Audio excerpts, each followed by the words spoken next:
I was one of these people that I told myself I'm not going to allow my sexual activity to overwhelm me to the point where it would become a distraction, because I felt that there was no real reason for me to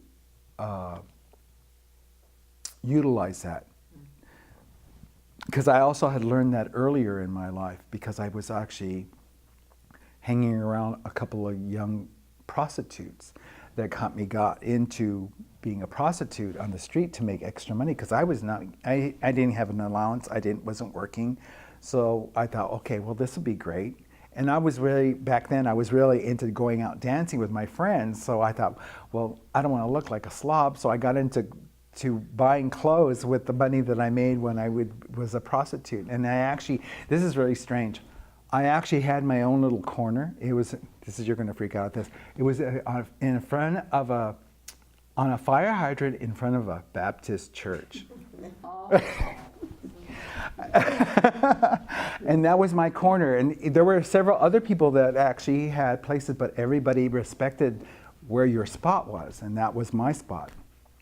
So I basically would be, somebody would come by and drive by and say, and by doing all this, I actually had regulars that would come by and pick me up, take me in their limousine or their car, and take me to the nearby hotel, and we'd go do our business and what have you. So I learned how to do that, but at that point I realized that I was using sex to make money, but also it was kind of like a defense mechanism, that I didn't want to have emotions involved in all that. I didn't want to get emotionally involved with people, because I had already seen so many different people getting involved with relationships and them getting hurt and seeing the pain they go through. So I kind of like pushed that aside and decided, okay, well, this is a safer place to do this, so I'll do this instead.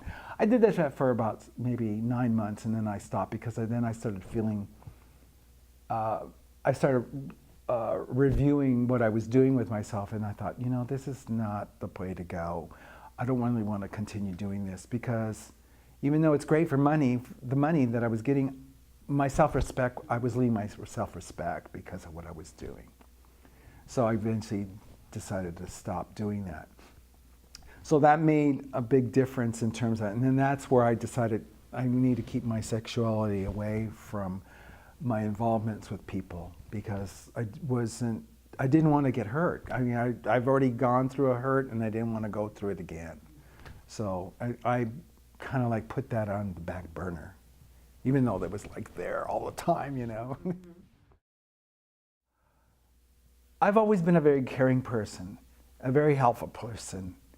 I think the reason why that is because I've seen myself struggle.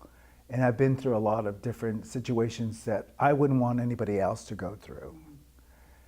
And I'm willing to share what I have lived through, so that way if I can be of any help to someone to make a decision on what they want to achieve in their life, at least gives them some kind of direction, a positive direction in terms of where they want to go. So to me, that's probably the most, especially as I get older, that's how I feel. I feel I want to share what I have to offer to help somebody to find the right direction, whatever their aim is for, whatever they're looking to achieve in their life. Hi, my name's Diane 48. Hi, my name's Liz LaRue.